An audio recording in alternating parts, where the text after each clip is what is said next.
ATM, another vlog nyo naman. Ito, ADB 160 matte white. Ang tinakbo guys is 143 Odo. 2 weeks pa lang to sa customer natin. So napag-decide nyo na magpa-install ng Oxlite, which is AES Night Ranger 7 mode na 80 watts. At the same time guys, nag-avail na rin siya ng ating Icon Premium LED. Ayan, no?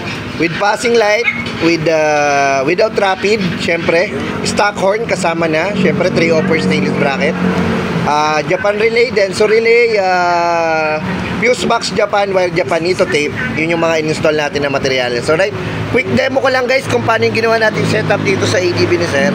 We have syempre meron tayong dual horn mode, stock, solid. Walang rapid guys, hindi na tayo naglalagay ng rapid sa stock. So pag switch mode mo siya, Europa yung tutunog guys. So ganito yung sample na tunog ng Europa. So yun guys, super lakas niya. Ayan. So pag maglo-long ride kayo, ayan, pwede nyo gamitin Europa. Pagka nasa medyo barangay lang kayo, stock nyo lang, alright? Ito LTO legal, oh. No cut, no splice tayo guys. Alright?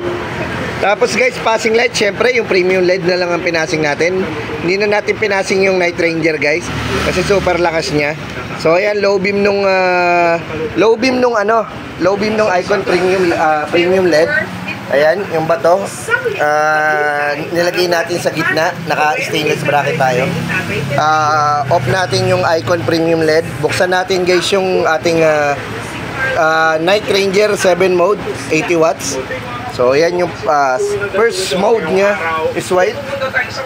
Alright, napakalakas. Ay, nagliliwanag dito. So we have second mode, third mode. So ayan guys, napakalakas na. Third mode pa lang yan, ha? So solid. Same na same to guys sa TDD Night Ranger. Kung ano yung Night Ranger ng TDD, ganun na ganun yung AES 80 watts guys. So mga mag-aabil, waste nyo lang at an Indotai concept. Napaka solid. Syempre partnership natin na RM bracket. Naka stainless bracket na rin guys, yung pinaka mounting nya. Napaka solid. Ayan, ganda ng wiring, pagkalinis. So ginamitan rin natin ng 7 mode switch syempre. Ayan guys, mapapansin nyo. Alright, off mo lang yan. Alright, low beam, passing. Alright. O sabi mga gusto, waste nyo lang at an Indotai concept, ha. Number 9 CP Garcia Avenue, UP Diliman, Quezon. Alright, so yan yung sample ng ilaw pag nakabukas lahat. So may mga on switch naman siya guys. So ayan, may mga sariling switches naman siya. So pwede mong i-off, pwede mong buksan. Pag gabi, mamimili ka lang kung anong gusto mong gamitin ilaw. Alright, so may mga gusto guys, waste nyo lang at an Indotai concept po.